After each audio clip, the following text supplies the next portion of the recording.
साथियों नमस्कार। Brain booster centre पर एक बार फिर से आपका स्वागत है। दोस्तों इंडियन हिस्ट्री से संबंधित हमारी एक सीरीज चल रही है जिसमें हम प्रत्येक टॉपिक वाइज क्वेश्चन कर रहे हैं। तो आज का हमारा टॉपिक है दोस्तों भारत में राजनीतिक चेतना का विकास। आइए इस टॉपिक से संबंधित महत्वपूर्ण एमसीक्यू करते हैं। प्रत्येक एमसीक्यू किसी न किसी परीक्षा में आया हुआ है दोस्तों, और ये आगे आने की भी संभावना है। तो इसलिए आप प्रत्येक सवाल को अच्छे तरीके से करिएगा और लास्ट में कमेंट कीजिएगा कि आपके कितने सवाल सही हुए। तो आइए दोस्तों शुरू करते हैं। हमारा पहला सवाल है, निम्नलिखित कॉलेजों में से सर्वप्रथम किसकी स्थापना हुई? दोस्तों सबसे पहले कौन से कॉलेज की स्थापना हुई? यहाँ कुछ कॉलेज दिए गए हैं। Hindu College Calcutta, Delhi College, Mayo College, Muslim Anglo Oriental College. दोस्तों हिंदू कॉलेज की स्थापना है वो 1817 के अंदर डेविड हेयर और जो अपने राजा राममोहन राय जी हैं उनके द्वारा की गई थी। तो दोस्तों ये 1817 में स्थापित किया गया था। दिल्ली कॉलेज की बात करूँ तो 1825 के अंदर दिल्ली कॉलेज की स्थापना हुई थी। मेयो कॉलेज की स्थापना अजमेर के अंदर 1875 में होती है दोस्तों। और मुस्लिम एंग्लो ओरिएंटल कॉलेज की स्थापना भी 1875 के अंदर होती है। तो इस प्रकार से हमारा सही आंसर हो जाएगा दोस्तों ऑप्शन ए, हिंदू कॉलेज की स्थापना कलकत्ता। ये इसकी स्थापना सबसे पहले हुई थी। आंसर हो जाएगा ऑप्शन ए। आगे बढ़ते हैं दोस्तों। अगला सवाल है, निम्नलिखित में से कौन poverty and in British rule in India के लेखक हैं? दोस्तों ये पुस्तक है poverty and in British rule in India. इसके राइटर कौन है? ऑप्शन है दोस्तों RC. Dutt, Mahatma Gandhi, Henry cotton, Dadabhai Naoroji. तो इसका सही आंसर हो जाएगा दोस्तों ऑप्शन डी, दादाभाई नौरोजी। आगे बढ़ते हैं। अगला सवाल है दोस्तों, प्रसिद्ध पुस्तक फाउंडेशन ऑफ इंडिया कल्चर के लेखक थे, कौन थे दोस्तों? ऑप्शन है रविंद्रनाथ टैगोर, श्री अरविंदो, राधाकृष्णन, भगवान दास। तो दोस्तों इस पुस्तक के राइटर हैं Shri Aurobindo. Option B correct answer हो जाएगा। आगे बढ़ते हैं दोस्तों। अगला सवाल है अगला सवाल है अपना, निम्नलिखित में से कौन सुमेलित हैं, यानी कौन कौन सही सुमेलित हैं? ऑप्शन दे रखे हैं दोस्तों। यहाँ पर राइटर दिए हैं कुछ, और यहाँ पर राइटर की बुक्स दे रखी है कि उनके द्वारा लिखी गई कौन कौन सी बुक्स हैं। तो दोस्तों सबसे पहले लिखा है विलियम बेटरवन, the great divide, Jawaharlal Nehru, Hind Swarajya, Ram Manohar Lohia, the guilty man of India's partition, Mahatma Gandhi, glimpses of the world history. तो दोस्तों ये जो है इसमें ऑप्शन सी अपना करेक्ट आंसर हो जाएगा। राम मनोहर लोहिया के द्वारा लिखी गई पुस्तक है the guilty man of India's partition. Mahatma Gandhi के द्वारा लिखी गई पुस्तक है दोस्तों हिंद स्वराज्य। तो ये महात्मा गांधी जी के द्वारा लिखी गई पुस्तक है। और जवाहरलाल नेहरू जी के द्वारा लिखी गई पुस्तक का नाम है दोस्तों ग्लिसम्स ऑफ वर्ल्ड हिस्ट्री, यानी ये जवाहरलाल नेहरू जी के द्वारा लिखी गई पुस्तक है, ये महात्मा गांधी जी द्वारा लिखी गई पुस्तक है। और ये करेक्ट आंसर है ऑप्शन सी। सी सही सुमेलित है दोस्तों। राम मनोहर लोहिया के द्वारा लिखी गई पुस्तक का नाम है the guilty man of India's partition. आगे बढ़ते हैं दोस्तों। अगला सवाल है, भारत का पहला समाचार पत्र था, भारत का पहला समाचार पत्र कौन सा था दोस्तों? Option A Bengal gazette, option B Hindustan Times, option C pioneer, option D Sambad Kaumudi. तो दोस्तों 1780 के अंदर बंगाल गजट आया था। तो ये सबसे पहला समाचार पत्र माना जाता है, इसलिए हमारा सही आंसर हो जाएगा ऑप्शन ए। अगला सवाल है दोस्तों, हंटर कमीशन की रिपोर्ट में विशेष जोर दिया गया।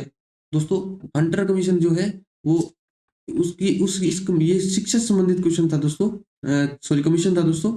इसकी अध्यक्षता की थी डब्ल्यू डब्ल्यू हंटर ने, और ये आयोग है ये 1882 के अंदर गठित किया गया था। तो दोस्तों ये पूछा जा रहा है कि हंटर कमीशन की रिपोर्ट में विशेष जोर किस बात पर दिया गया?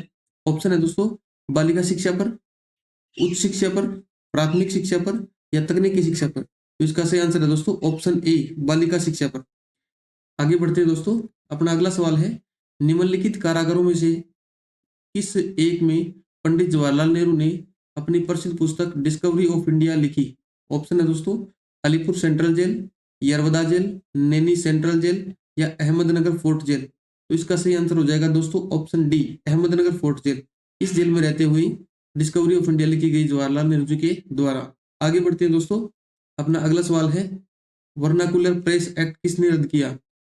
तो दोस्तों अगर आप हमारे चैनल को लगातार फॉलो कर रहे हैं तो आपको याद ही होगा कि हमने एक रिपन के बारे में बात कराई थी कि रिपन रिपन जी ने क्या काटा था? रिबन काटा था दोस्तों। और रिबन किसका था? वर्णाकार का। और हमारी एक छोटी सी ट्रिक बनी थी, वर्णाकार की गद्दी का बटन स्थायी है। वर्णाकार की गद्दी का बटन क्या है? स्थायी है। बटन स्थायी है, ये आपको ट्रिक थी उसके अंदर।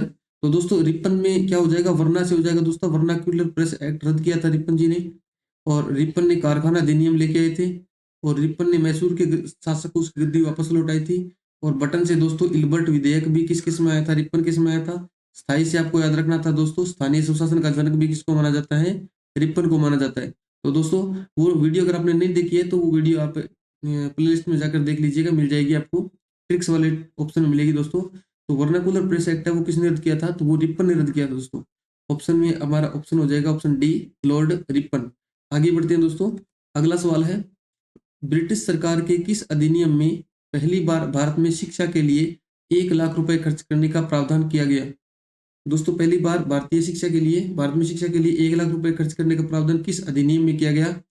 ऑप्शन है दोस्तों, ऑप्शन ए वुड डिस्पेच अधिनियम 1854, ऑप्शन बी चार्टर अधिनियम 1813, ऑप्शन सी चार्टर अधिनियम 1853, ऑप्शन डी भारतीय परिषद अधिनियम 1892। तो इसका सही आंसर हो जाएगा दोस्तों ऑप्शन बी, चार्टर अधिनियम 1813। आगे बढ़ते हैं दोस्तों, अगला सवाल है, भारत में सर्वप्रथम किसने प्रेस सेंसरशिप लागू की। ऑप्शन है दोस्तों Lord Hastings, Lord Wellesley, John Adams और लॉर्ड डलहौजी।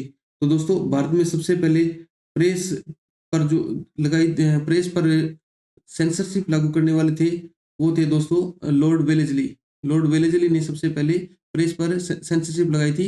लॉर्ड वेलेजली के बारे में भी ट्रिक के अंदर है दोस्तों कि इन्होंने सबसे पहले वो ये एटीएम गए थे दोस्तों, यानी एटीएम अवध, तंजौर और मैसूर इनको अपने अंडर में ले लिया था इन्होंने। और उन्होंने वेले रहते थे तो उन्होंने क्या की थी, सुरक्षा की थी। यानी रक्षा का मतलब जो अपने ये वो लेके आए थे ना वेलेजली, सहायक संधि की थी दोस्तों इन्होंने। सहायक संधि के जनक भी कौन है, वेलेजली है। एटीएम गए थे दोस्तों, प्रेस पर स्वतंत्र प्रेस पर सेंसरशिप इन्होंने लगाई थी। वो वीडियो भी आप देख सकते हैं दोस्तों, आपको मिल जाएगी। तो लॉर्ड वेलेजली ने सबसे पहले प्रेस पर सेंसरशिप लगाई थी। आगे बढ़ते हैं दोस्तों, अगला सवाल है कि भारतीयों द्वारा अंग्रेजी भाषा में प्रकाशित प्रथम समाचार पत्र था। ऑप्शन है दोस्तों young India, Hindu patriot, native opinion और द हिंदू। इसमें सही आंसर हो जाएगा दोस्तों अपना ऑप्शन बी, हिंदू पेट्रियार्ट। आगे बढ़ते हैं दोस्तों, अगला सवाल है, अमृत बाजार पत्रिका की स्थापना किसने की। ऑप्शन है दोस्तों गिरीश चंद्र घोष, हरीश चंद्र मुखर्जी, एस एन बनर्जी, शिशिर कुमार घोष। तो इसका सही आंसर हो जाएगा दोस्तों ऑप्शन डी, शिशिर कुमार घोष। आगे बढ़ते हैं, अगला सवाल है दोस्तों, गीतांजलि का अंग्रेजी संस्करण प्रकाशित हुआ, यानी कब प्रकाशित हुआ ये पूछ रहा है। ऑप्शन है दोस्तों 1910, 1912, 1913, 1911, 1913। तो दोस्तों गीतांजलि है वो रविंद्रनाथ टैगोर के द्वारा लिखी गई बुक है और इसके लिए इन्हें नोबेल पुरस्कार भी दिया गया था। तो दोस्तों ये बुक है, ये 1912 के अंदर अंग्रेजी में प्रकाशित की गई थी और इसके लिए 1913 में नोबेल पुरस्कार दिया गया था रविंद्रनाथ टैगोर जी को। आगे बढ़ते हैं दोस्तों, अगला सवाल है अपना, निम्नलिखित में से कौन सी पुस्तक तिलक ने लिखी है। तिलक जी के द्वारा लिखी गई पुस्तक का नाम पूछ रहा है दोस्तों। ऑप्शन है इंडिया इन ट्रांजिशन, गीता रहस्य, गोखले माई पॉलिटिकल गुरु और डिस्कवरी ऑफ इंडिया। दोस्तों इंडियन ट्रांजिशन है ये जवाहरलाल नेहरू जी के द्वारा लिखी गई पुस्तक है और गीता रहस्य है ये तिलक जी के द्वारा लिखी गई पुस्तक है। तो अपना सही आंसर हो जाएगा ऑप्शन बी। और गोखले माई पॉलिटिकल गुरु ये महात्मा गांधी जी के द्वारा लिखी गई पुस्तक है और डिस्कवरी ऑफ इंडिया भी जवाहरलाल नेहरू जी के द्वारा लिखी गई पुस्तक है। तो अपना ऑप्शन हो जाएगा बी, सही करेक्ट आंसर हो जाएगा। आगे बढ़ते हैं दोस्तों, अगला सवाल है हमारा, शिक्षा में सुधार हेतु ब्रिटिश सरकार ने सैडलर विश्वविद्यालय आयोग कब नियुक्त किया। तो दोस्तों ऑप्शन है 1919, 1917, 1921, 1896। तो दोस्तों इसका आंसर है 1917, ऑप्शन बी अपना करेक्ट आंसर हो जाएगा। आगे बढ़ते हैं दोस्तों, अगला सवाल है, किसके शासनकाल में भारत में अंग्रेजी शिक्षा आरंभ की गई। ऑप्शन है दोस्तों Lord William Bentinck, Lord hoarding, Lord Minto, Lord Dalhousie. तो दोस्तों इसका सही करेक्ट आंसर हो जाएगा option A, Lord William Bentinck. Lord William Bentinck इसमें भारत में अंग्रेजी शिक्षा लागू की गई। आगे बढ़ते हैं दोस्तों, अगला सवाल है, रिडल्स इन हिंदुइज्म के लेखक कौन है। ऑप्शन है दोस्तों जवाहरलाल नेहरू, बी आर भीमराव अंबेडकर, अरविंद घोष, बंकिम चंद्र चटर्जी। तो इसका करेक्ट आंसर हो जाएगा दोस्तों ऑप्शन बी, भीमराव अंबेडकर। भीमराव अंबेडकर। आगे बढ़ते हैं दोस्तों, अगला सवाल है, उदंड मार्तंड ये एक समाचार पत्र है, इसके संस्थापक कौन थे। ऑप्शन है दोस्तों जुगल किशोर, हरिश्चंद्र मुखर्जी, मोतीलाल नेहरू, भारतेंदु हरिश्चंद्र। तो दोस्तों इसका सही आंसर हो जाएगा ऑप्शन ए, जुगल किशोर। आगे बढ़ते हैं दोस्तों, अगला सवाल है, वुड डिस्पैच के बारे में निम्नलिखित में से कौन से कथन सत्य हैं। यहाँ दोस्तों कुछ कथन दिए गए हैं। फर्स्ट कथन दिया गया है कि सहायता अनुदान व्यवस्था यानी ग्रांट इन एड शुरू की गई। दूसरा कथन है विश्वविद्यालयों की स्थापना की सिफारिश की गई। तीसरा कथन है शिक्षा के सभी स्तरों पर शिक्षण माध्यम के रूप में अंग्रेजी की सिफारिश की गई। दोस्तों वुड डिस्पेच जो 1854 के अंदर आया था, इसके अंदर क्या क्या किया गया था, इसमें से इन तीनों कथनों को आपको पढ़ना है और नीचे दिए गए कूट का प्रयोग कर सही उत्तर का चुनाव करना है। यानी कौन कौन से कूट है जो सही है। ऑप्शन है केवल फर्स्ट और सेकंड, केवल सेकंड और थर्ड, केवल फर्स्ट और थर्ड और केवल फर्स्ट सेकंड थर्ड तीनों। तो दोस्तों सहायता अनुदान व्यवस्था शुरू की गई थी, ये बात बिल्कुल सही है। ये वुड डिस्पैच के अंदर किया गया था। ऑप्शन दूसरा कथन है कि विश्वविद्यालयों की स्थापना की सिफारिश की गई, बिल्कुल ये बात बिल्कुल सही है दोस्तों। तीसरा है कि शिक्षा के सभी स्तरों पर शिक्षण माध्यम के रूप में अंग्रेजी की सिफारिश की गई। ये दोस्तों ये कथन गलत है। यहाँ शिक्षा के सभी सत्रों पर नहीं दोस्तों, प्राथमिक शिक्षा है वो देसी भाषाओं के लिए कहा गया था। इस डिस्पैच के अंदर, वुड डिस्पैच के अंदर कहा गया था कि प्राथमिक शिक्षा है वो देसी भाषा में दी जानी चाहिए और उच्च शिक्षा है उसके लिए अंग्रेजी माध्यम होना चाहिए। तो दोस्तों पहला और दूसरा कथन सही है, तो इसमें ऑप्शन ए अपना बिल्कुल करेक्ट हो जाएगा, केवल 1 और 2। आगे बढ़ते हैं दोस्तों। इस प्रकार से आपको आपके द्वारा सभी किए गए क्वेश्चन का कमेंट करके बताइए कि आपने कितने क्वेश्चन सही किए। और हमारी ये सीरीज जो है दोस्तों वो चल रही है और आगे भी चलती रहेगी। इसके लिए आप हमारे चैनल को सब्सक्राइब कीजिए और अपने ब्रेन को बूस्ट कीजिए। थैंक यू दोस्तों।